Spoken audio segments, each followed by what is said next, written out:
Bienvenue dans cette nouvelle vidéo. Aujourd'hui je vous retrouve pour un nouveau vlog lecture qui sera spécial pour le mois de février, puisque je vous ai fait une pile à lire avec des livres que je comptais lire dans la première quinzaine du mois de février, avec des livres relativement courts pour les challenges petit mois petite lecture ou février tapal, où le principe consiste justement à lire des livres assez courts. Donc c'est parti pour un vlog pour que je vous parle un peu de mes lectures justement de ce début février. Aujourd'hui on est mardi 31 janvier. J'ai déjà commencé un petit peu ma palle hier soir, puisque j'avais terminé mes autres lectures et je me suis dit que ça ne servait à rien de commencer d'autres lectures. Alors je suis dans une lecture en VO qui va m'accompagner un petit peu pendant tout ce mois de février, même si elle n'est pas dans ma palle pour ces challenges là, mais j'aimerais bien la terminer au mois de février parce que j'adore ma lecture. C'est Book Lovers de Emily Henry. Je vous en ai parlé dans le vlog précédent, je vous en reparlerai vraiment quand je l'aurai terminé. C'est de la romance contemporaine avec un petit enemies to lovers et j'aime beaucoup ma lecture. Il y a plein de moments très drôles et je passe vraiment un super moment de lecture avec ce titre. Et après, pour commencer ma pile à lire que je vous ai présentée du coup la dernière fois, j'ai commencé Jeux d'innocence de Jennifer Ella Mantrout, qui fait partie de sa série, je sais même pas si elle a un nom sa série. Je sais pas. J'avais lu le premier tome l'année dernière, le tome 1.5 qui reprenait le premier tome mais du point de vue masculin. Et là du coup on suit des personnages secondaires qui étaient bien présents du coup dans le premier tome. Puisque là en fait dans le premier tome le personnage masculin principal c'était Cam. Et là on va suivre sa sœur et son meilleur ami. Voilà, on va suivre un petit peu l'histoire entre les deux. Donc là c'est le règle numéro 2, tout vient à point, à qui c'est attendre. Voilà. J'étais assez curieuse de découvrir un petit peu l'histoire de la sœur de Cam, puisqu'elle a un passé assez compliqué. On apprend en fait dans le premier tome pas mal de petites choses, donc j'ai un peu peur de vous spoiler, mais elle a eu une relation toxique avec quelqu'un et son frère du coup s'en est mêlé, et on a suivi un petit peu ça dans le premier tome. On a suivi comment ça s'était passé pour Cam justement. Là on est quand même vachement de temps plus tard et on va resuivre Tess du coup, qui rentre à l'université pour essayer de reprendre un petit peu sa vie, même si c'est pas forcément ce qu'elle voulait faire. De base elle adore danser, mais elle a dû faire une pause dans la danse puisqu'elle s'est fait une blessure au genou. Donc le temps que sa blessure guérisse, elle ne peut plus danser ni même vraiment faire de sport, donc elle est repartie à l'université pour faire des études basiques et essayer d'avoir également un autre plan B, on va dire. On va suivre un petit peu comment ça se passe pour elle, et on va suivre également un petit peu la relation qu'elle a avec le meilleur ami de son frère, puisqu'elle le connaît depuis pas mal de temps, et on va essayer de comprendre un petit peu ce qui se passe entre les deux. Pour l'instant j'en suis page 127, je suis dans la lecture du chapitre 8. Je suis assez contente pour l'instant de retrouver une petite romance contemporaine comme ça fait du bien. J'aime plutôt bien Jennifer Ella Mantrout avec ce genre de romance, donc voilà, ça se lit tout seul. Je pense que je le terminerai assez rapidement. Je vais essayer de bien le continuer, bien l'avancer là aujourd'hui et peut-être le terminer demain. Donc voilà, j'aime plutôt bien, les personnages sont assez intéressants. On a des petits trigger warnings que je vous dirai peut-être à la fin. Je vais voir s'il n'y en a pas d'autres pour l'instant. Mais voilà, de toute façon c'est une série que j'aimerais bien avancer là cette année, vu qu'il y a 4 ou 5 tomes je crois. Alors je sais pas si c'est vraiment tous des personnages qu'on a vus, qu'on va voir au fur et à mesure des livres en fait. Parce que là c'est vraiment des personnages secondaires du 1. Donc on verra bien, mais pour l'instant j'aime bien. Donc j'ai pas forcément grand chose à vous dire, ça reste une romance contemporaine. Donc je vous en reparlerai quand je l'aurai bien avancé, voire terminé. Mais ce sera du coup ma première lecture de ma palle de février. Et j'espère que j'aurai le temps d'avancer un maximum dans la pile à lire que je vous ai présentée la dernière fois. Vous avez une petite raye là qui est juste ici d'ailleurs. Ouh, petite puce. J'aimerais bien également lire une petite novella que je me suis pris en version numérique. Je vous mettrai l'image quelque part, parce que c'est une trilogie de novellas qui est sortie chez Le Bélial dans leur collection Une heure lumière, que j'ai vu passer sur plein de comptes et vraiment des avis extrêmement positifs à chaque fois. Je crois que j'ai vu passer sur le compte de l'encre de la magie sur Insta, sur Richesse de Fantaisie, sur le compte de Mimidaire également. Il me semble que même Camelot Magic en a parlé sur YouTube. Il y a beaucoup de personnes qui ont lu cette série, bref, et du coup je suis influençable, donc j'ai décidé de commencer un petit peu cette série. Je sais plus le nom du titre du premier tome. La Maison des Jeux, je crois que c'est le nom de la série, mais c'est pas le nom du premier tome, donc je vous mettrai l'image ici. De Claire North, si j'ai pas de bêtises non plus. C'est une novella très courte, je crois que ça fait moins de 150 pages. Et du coup vous avez 3 tomes comme ça pour la trilogie. Donc voilà, j'ai décidé de commencer un petit peu cette série parce que ça m'intrigue beaucoup trop. Donc on verra bien ce que ça donne, mais j'ai l'impression que ça part un petit peu sur les mêmes ambiances qu'à la Alice in Borderland. Avec des jeux où du coup vous devez, enfin c'est des jeux genre vraiment où il faut survivre, ce genre de choses. Vous avez apparemment 2 endroits différents selon les classes sociales, j'en sais pas plus. Vraiment, j'ai essayé de pas trop lire les synopsis à chaque fois, mais j'ai vu vraiment les avis passer et du coup ça m'a donné vraiment trop envie. Et moi j'adore tout ce qui était Squid Game, Alice in Borderland et compagnie, j'ai adoré moi ce genre de truc. Donc forcément ça parle de jeux à taille humaine, moi je dis oui, j'ai très envie de découvrir ça. Donc j'aimerais bien lire ça également dans pas longtemps. Donc je commencerai peut-être ça en même temps que ma lecture du Jennifer Armentrout pour essayer de le lire rapidement. Et comme ça fait que 150 pages, je pense que ça va se dévorer. Surtout si ça commence à être addictif avec ce genre de thématique, ça peut vite être addictif justement. Donc j'ai hâte de lire ça et du coup je vous en reparlerai du coup la prochaine fois. Donc voilà pour cette intro de vlog. J'espère que ce vlog vous plaira, j'espère que je réussirai vraiment à lire pas mal de petites lectures. Je pense que je ferai peut-être 2 vlogs différents à chaque fois pour les semaines, parce que là on est déjà mardi, mais je vais essayer de pas faire des vlogs trop longs si jamais je lis pas mal de petites lectures, je vais quand même avoir pas mal de choses à vous dire. Donc au niveau du temps de vlog, ça risque de monter assez vite. Je pense que ce serait cool de faire un vlog par semaine, comme ça vous verrez un petit peu l'avancée de mes lectures aussi. Donc je préparais une palle quand Nina Quill partagera également son petit challenge de romantasy. Donc voilà, je sais pas encore ce que je pourrais mettre là-dedans. Je sais même pas si j'ai vraiment beaucoup de romantasy dans ma palle, je crois même pas. Donc voilà, il y en a, je sais que je vais pouvoir sortir, c'est des titres qui sont dans ma palle depuis très longtemps. Donc au moins je pourrais tenter, voir si ça me plaît ou pas. Si ça me plaît pas, pareil, ça partira de ma pile à lire comme pour le challenge que j'ai fait dans le vlog précédent. Essayer de sortir un petit peu des reliques de ma palle et voir si ça me plaît. Bon bah je les garde, je continue la série. Si jamais ça me plaît pas, au revoir. Donc on verra bien, mais en même temps il y a des titres également qui vont sortir dans pas longtemps, qui sont un peu de la romantasy aussi. À voir, je verrai bien ce que je lirai, mais en tout cas j'ai très hâte de participer également à ce challenge. Je sais pas si je ferai toutes les catégories, si je lirai beaucoup de titres différents parce que c'est pas forcément, j'ai pas une palle avec beaucoup de romantasy dedans, mais j'aimerais bien y participer quand même. Donc on verra bien les catégories et de toute façon je pense que je vous filmerai une petite pile à lire pour ça.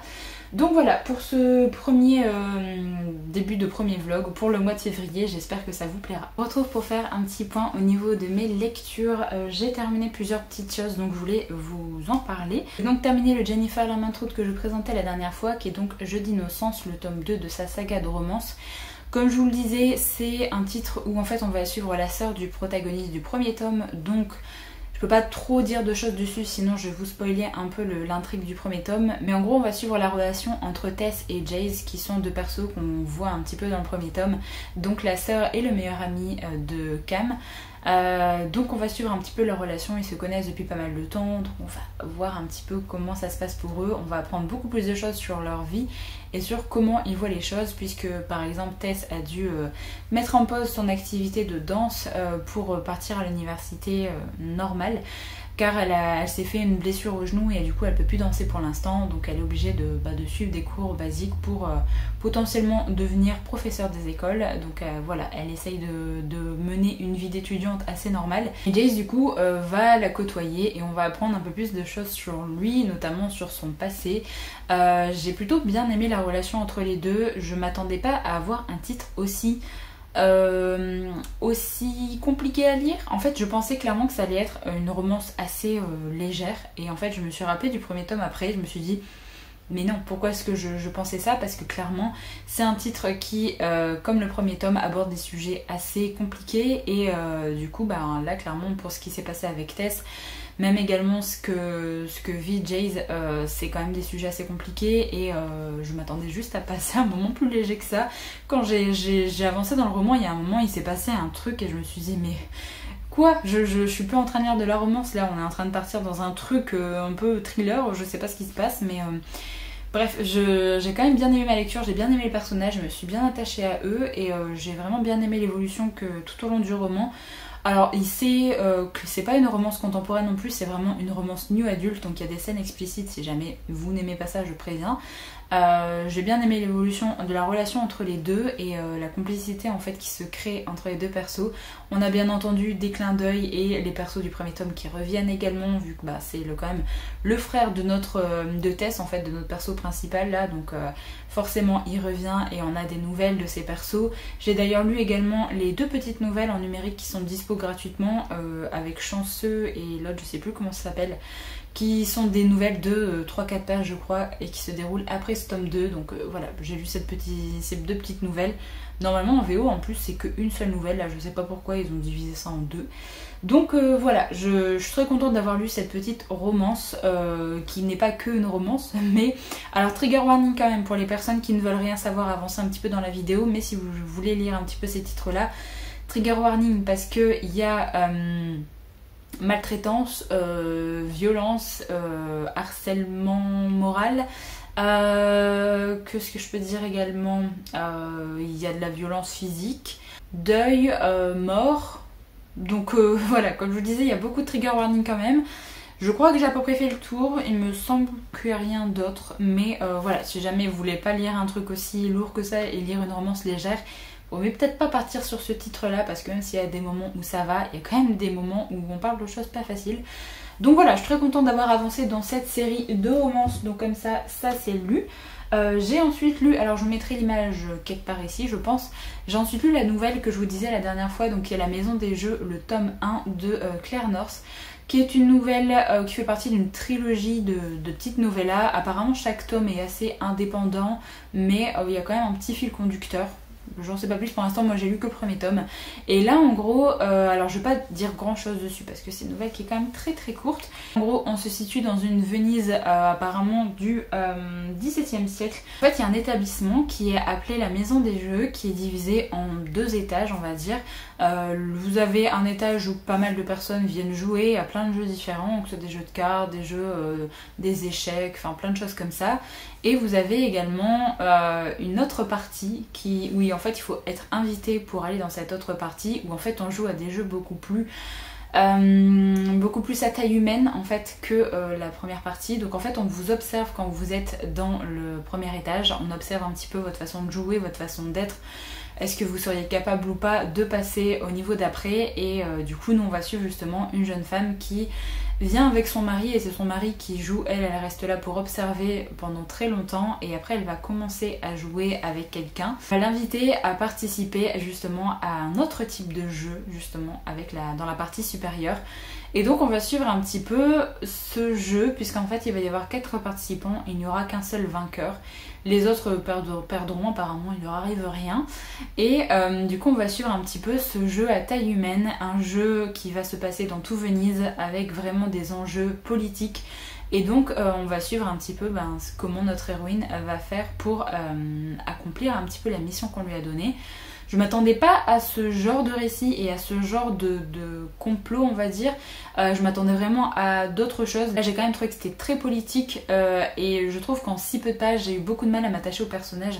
Et à chaque fois qu'elle me parlait en fait, qu'on suivait l'héroïne et qu'elle parlait de tel ou tel perso, je ne savais absolument pas qui c'était. Donc ça a été un gros problème, parce que vraiment tout au long de ma lecture j'ai trouvé que c'était très, très abstrait en fait, sa façon de nous expliquer un petit peu les choses. Alors on comprend ce qu'elle doit faire, mais je trouve qu'il y a tellement de personnages qui rentrent en jeu que du coup c'est un petit peu compliqué des fois de vraiment savoir qui est qui et qui est capable de faire quoi pour l'aider. Voilà, ça allait beaucoup trop vite, et il y a le style un petit peu de l'autrice est particulier, donc j'ai eu un peu de mal aussi avec ça.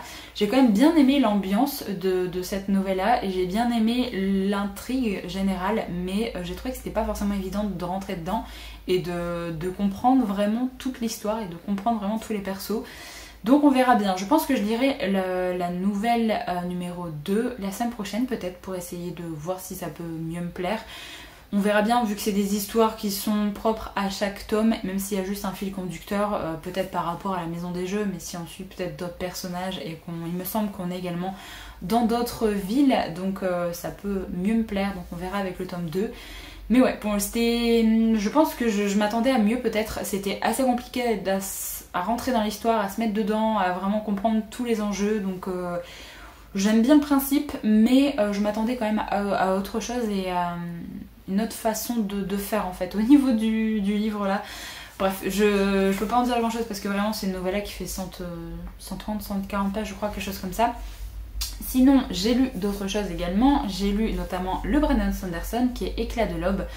Ça par contre ça s'est lu tout seul, hein, clairement. C'est le tome 3.5 de la série Les Archives de Rochard, donc je peux pas non plus vous en dire grand chose.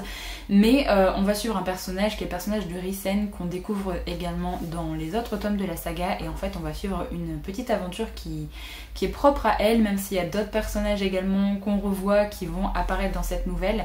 Et on a également des réponses à pas mal de petites choses, donc... clairement un titre à ne pas lire avant Justicière, ça je le répète encore une fois parce qu'on vous spoil plein d'événements de Justicière en fait dans cette nouvelle, donc il faut pas du tout la lire avant. Après si jamais vous voulez pas la lire, vous voulez la lire après Rythme de guerre, ça c'est vous faites comme vous voulez, hein, mais juste pour ne pas être spoilé dans la saga, il faut avoir lu les 3 premiers tomes des Archives de Rochard. Donc j'ai vraiment passé un super bon moment de lecture avec ce titre-là, ça se lit tout seul de toute façon avec le style d'écriture de Brandon Sanderson. J'ai juste trouvé que c'était un petit peu longué en fait au milieu, je savais pas vraiment dans quel genre d'histoire il voulait nous amener avec ce titre-là. Au final la fin amène pas mal de petits éléments en fait nouveaux pour cette énorme fresque des Archives de Rochard. Donc voilà, c'était sympa parce que j'adore Sanderson, j'adore sa plume, ça s'est lu tout seul, mais le milieu est quand même pas extrêmement riche au niveau des péripéties, etc. Heureusement qu'il y a des personnages que j'adore, qu'on retrouve dedans, mais la fin était quand même bien, on a pas mal de petites infos, donc voilà. Après c'est pas très long, hein, ça fait 300 pages. C'est écrit assez aéré en fait avec les romans du livre de poche, donc voilà, ça s'est lu quand même relativement vite, donc je suis très contente de l'avoir sorti de ma palle et il me reste plus qu'à me plonger dans le 4e tome de dispo avec Rythme de guerre. Et après il faudra attendre la sortie de... Alors il y a eu le titre d'annoncer pour le tome 5 mais je ne saurais plus vous le ressortir, il est dispo sur Goodreads. Mais du coup il faudra attendre la traduction du tome 5 pour finir cette première époque des Archives de Rochard, donc... Voilà, ça va être triste, mais bon, j'ai encore tout Rythme de guerre à lire, donc j'ai encore 2 énormes pavés de 800 pages quasiment, ça me fait pas mal de lecture. Et donc je pense que je reviendrai vous voir dans quelques jours pour vous donner mon avis sur 2 autres lectures que je suis en train de lire actuellement, comme ça je vous aurai déjà donné mon avis sur ça.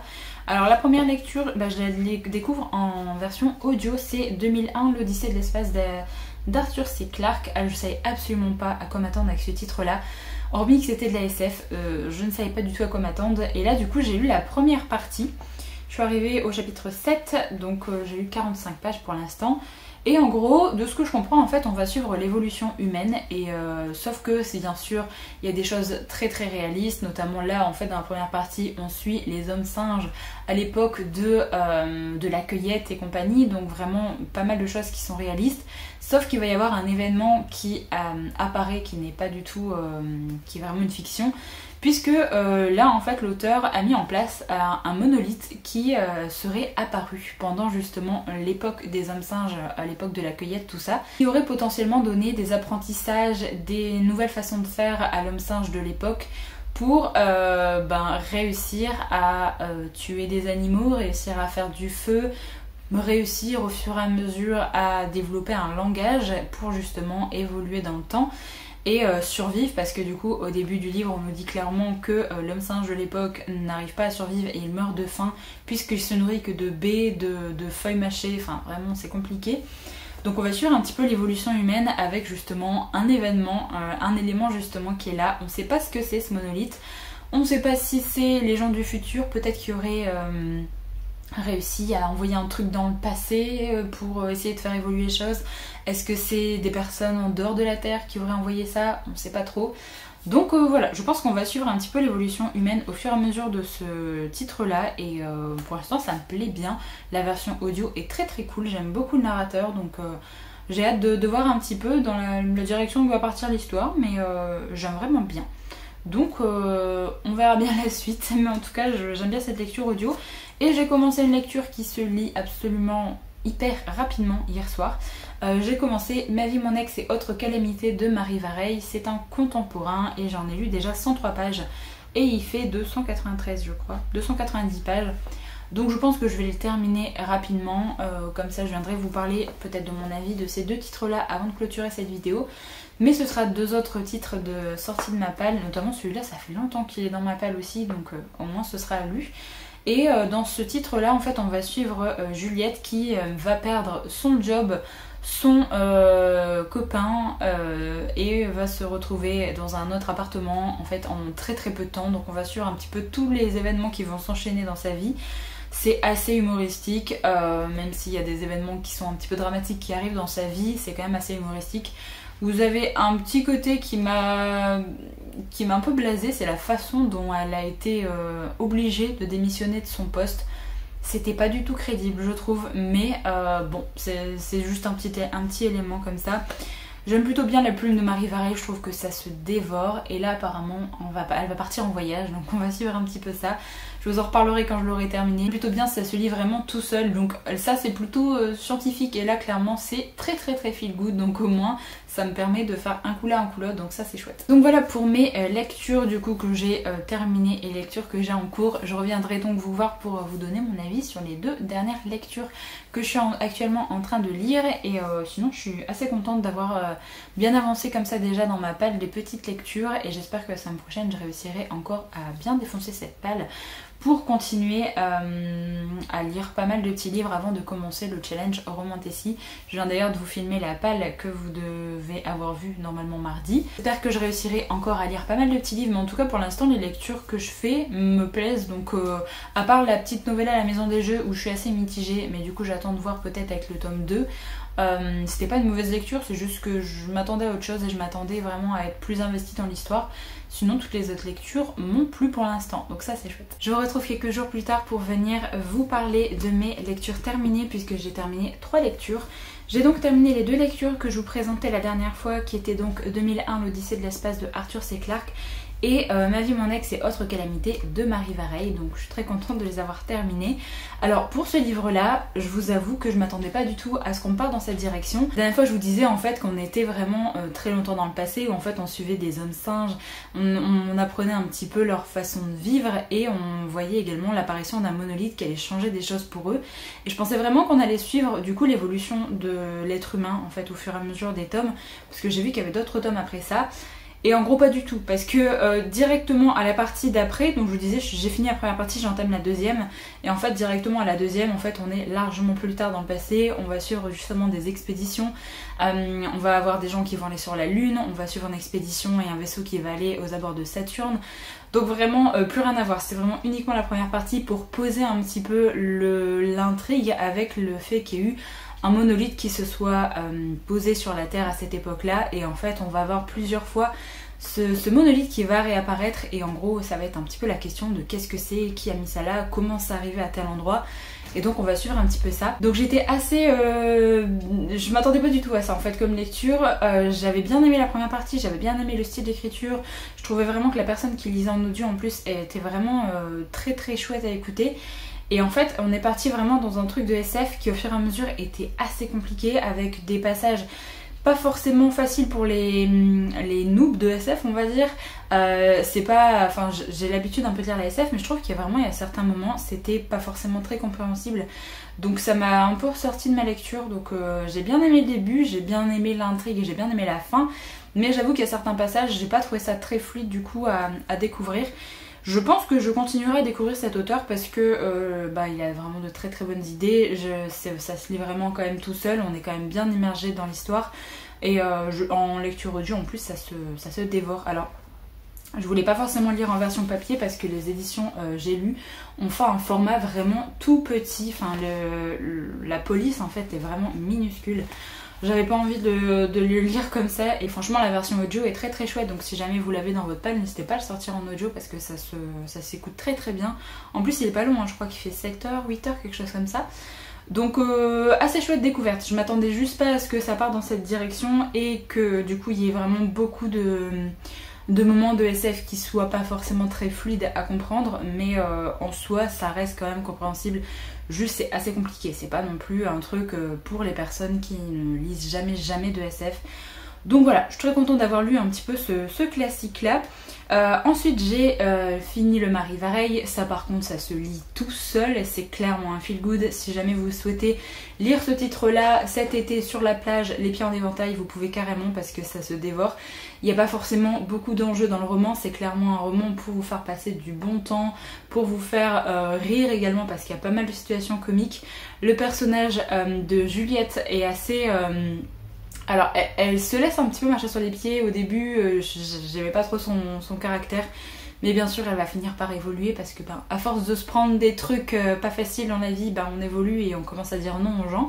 Donc j'ai vraiment bien aimé, ça se dévore. Comme je vous l'ai dit la dernière fois, le résumé c'est qu'elle va tout perdre, elle va perdre son appartement, son job, son petit ami et en gros elle va devoir repartir de zéro et suite à un quiproquo elle va partir en voyage et on va suivre un petit peu ses péripéties également là-bas. Donc franchement je vous conseille si jamais vous voulez lire un Mari Vareille qui change par rapport aux autres, parce que moi j'ai uniquement lu Ainsi gèle les bulles de savon et J'ai rêvé des chaussettes orphelines, qui sont deux romans où il y a vraiment des thématiques assez fortes, assez importantes qui sont abordées, et là clairement c'est pas le cas. Donc si vous voulez découvrir sa plume dans un feel good, vous pouvez foncer parce que vraiment il fait 295 pages en poche, ça se dévore, vraiment c'était très très chouette. Donc après un livre de SF un petit peu ardu à certains moments, celui-là par contre easy money. Ensuite du coup j'ai lu un autre titre, je pensais pas vous en parler directement parce que je l'ai commencé dimanche et du coup j'ai terminé lundi. Et du coup je me suis dit que ce serait chouette de vous en parler, comme ça c'est fait dans le vlog aussi et au moins ma lecture est vraiment fraîche dans la tête. J'ai lu du coup le premier tome de la grande saga de Kate Daniels, donc c'est Morsure Magique, le premier tome de Ilona Andrews. C'est une saga d'urban fantasy que j'avais très très envie de découvrir, je l'avais mis d'ailleurs dans mon challenge des sagas que je veux découvrir cette année et j'ai lu le premier tome et je dois vous dire que je ne m'attendais absolument pas à ce genre de récit. Je m'attendais vraiment à... Alors c'est pas péjoratif ce que je veux dire, mais en fait quand on lit pas mal d'urban fantasy, je trouve qu'il y a souvent le truc de beaucoup de romances, beaucoup de scènes au lait aussi, dans un truc un peu fantasy, fantastique qui se passe de nos jours. Et du coup je me suis dit bon, c'est de l'urban fantasy, je vais retomber dans un truc du genre. Mais en fait pas du tout, et pas du tout, et j'ai adoré. Franchement, ça m'a donné un peu des vibes des séries des années 2000 que je regardais, avec Trilogie de Samedi et compagnie. Si jamais vous n'aimez pas les films d'urban fantasy parce qu'il y a trop de scènes au lait et du coup l'histoire avance pas forcément, vous pouvez foncer sur ce titre là parce que, alors il y aura de la romance, il y en a pas vraiment dans ce titre là dans le premier tome, mais il y en aura dans la suite, ça c'est sûr et certain. Mais là franchement avec ce premier tome on est vraiment sur une enquête paranormale où on va suivre du coup Kate qui est mercenaire et qui va se faire, qui va pas se faire engager, qui va décider de mener l'enquête puisqu'en gros son mentor est décédé et pendant justement son travail elle va essayer de voir sur quoi elle travaillait et qu'est-ce qui l'a tué pour essayer de le venger. Et vous êtes dans un univers où c'est un peu comme un monde post-apo où la magie en fait revient de plus en plus, mais vous avez comme des pics où la magie des fois est très présente et du coup elle prend le pas sur tout ce qui est technologie, après la magie rediminue et du coup la technologie refonctionne normalement, mais du coup vous avez un petit peu un monde assez particulier. Vous avez pas mal d'endroits où il y a pas mal de ruines parce que la technologie ne fonctionne plus depuis pas mal de temps parce que la magie est devenue très très forte. Et vous avez pas mal de créatures surnaturelles. Vous avez tout ce qu'on peut trouver en quelque chose garou, c'est-à-dire loup-garou, rat-garou, serpent-garou, vous avez plein de choses comme ça. Vous avez des vampires qui sont des vampires assez particuliers parce que les vampires ne sont pas des espèces qui peuvent marcher de leur plein gré. En fait c'est vraiment des corps inertes, des corps vraiment des morts vivants. Et en gros vous avez besoin que ce soit des personnes qui les commandent à distance. Sinon les vampires en fait sont inutilisables, ils n'ont pas vraiment de pensée et d'esprit propre à eux, comme on peut voir dans beaucoup d'autres séries, d'autres livres ou quoi que ce soit. Et donc c'est assez chouette d'avoir ce côté là. Vous avez également juste des personnes qui font de la magie. On a Kate qui est assez particulière, on ne sait pas vraiment ce qu'elle est capable de faire. Elle sait vraiment très très bien se défendre, elle a une formation. Elle ne fait pas partie du du groupe assez comment dire, officiel des chevaliers qui défendent la population, etc. Elle a préféré rester en tant que mercenaire parce qu'elle ne supporte pas l'autorité. Et on comprend au fur et à mesure pourquoi en fait elle a des choses contre eux. Et voilà, donc vous avez pas mal de créatures, vous en avez encore d'autres, hein, mais je vous laisse découvrir. Et vous avez par exemple les wolves. Alors vous avez les loups-garous, et de ce que j'ai compris, en fait, il y a des personnes qui n'arrivent pas à prendre le pas, on va dire, lors de leur transformation. Et en gros, ils deviennent juste des bêtes assoiffées de sang, des bêtes incontrôlables, et du coup c'est considéré comme des wolves, ceux-là. Vous avez les loups-garous qui sont capables de reprendre forme humaine, qui sont capables vraiment de se dire non, j'ai pas envie d'attaquer cette personne, alors que les wolves c'est tout le contraire. Ils veulent juste défoncer des gens, mordre des gens. Donc voilà, c'est un petit peu particulier, mais vous avez plein de petites créatures comme ça qui sont assez différentes de ce qu'on peut trouver normalement. Vous avez un bon glossaire également sur tout ce qui est... par exemple sur les chevaliers, donc ça je vous laisse découvrir. Vous avez sur les loups-garous également. Vous avez plein de choses sur des personnages qu'on va retrouver. Donc voilà, sur quelques factions également. Enfin, c'est uniquement le premier tome, il fait que 300 pages, donc on n'a pas eu beaucoup de détails sur tous les autres clans, etc. On a déjà pas mal de choses qui sont présentées. Mais là on découvre Kate, on découvre un petit peu ce qu'elle est capable de faire, son passé, pourquoi elle est dans telle ou telle situation. Donc franchement, en tant que premier tome de saga, j'ai adoré. J'ai vraiment adoré. J'ai juste eu un petit peu de mal à m'attacher à Kate parce que c'est quelqu'un de très très froid, très renfermée, elle ne s'ouvre vraiment à personne et c'est vraiment compliqué de s'attacher à elle au début. Mais au fur et à mesure qu'on apprend à la connaître, qu'on apprend à savoir pourquoi elle est comme ça, pourquoi elle s'est vraiment renfermée et elle s'est... un peu isolée de tout le monde, on a un peu plus de réponses à nos questions et c'est un personnage que j'ai beaucoup aimé. Elle a pas sa langue dans sa poche, c'est vraiment une battante. Voilà, si vous cherchez vraiment une femme badass par excellence, vous pouvez partir sur cette saga. Mais clairement, si vous n'aimez pas l'urban fantasy où il y a beaucoup de romances, où il y a beaucoup de scènes au lait, mais foncez dans celui-là parce que clairement le premier tome c'est pas le cas, donc c'était chouette vraiment de repartir dans un truc. C'est pour ça que ça me fait un peu des vibes de séries des années 2000 parce que vous avez le côté avec plein de créatures ou quoi que ce soit, un peu à la Buffy, vous avez un côté un peu enquête. En fait, moi je sais pas pourquoi, alors ça a rien à voir, c'est clairement pas la même chose, mais ça m'a rappelé la série True Calling où en fait vous avez une personne qui a un don et qui se réveille des fois et en fait elle revit la journée de la veille parce qu'elle doit sauver quelqu'un. Et en fait ce côté un petit peu enquête où elle doit chercher des réponses à pas mal de petites choses, ça m'a rappelé ça, alors qu'il n'y a pas de créature magique dans la série, hein, mais je sais pas, ça m'a rappelé ça. Bref, je suis très contente de l'avoir sorti, j'ai le tome 2 déjà dans ma palle et je pense qu'il va pas traîner parce que j'ai trop envie de retourner dans cette série. Les tomes sont pas très longs à chaque fois, il y a uniquement le tome 6-7 je crois où c'est un peu plus long, mais sinon les premiers font quasiment tous 300 pages, donc trop hâte de le lire. Mais franchement si vous l'avez dans votre palle, n'hésitez pas à le sortir. C'est un petit peu compliqué à se mettre dedans au début je dirais parce qu'on a plein d'infos, mais une fois qu'on est dedans c'est vraiment très chouette.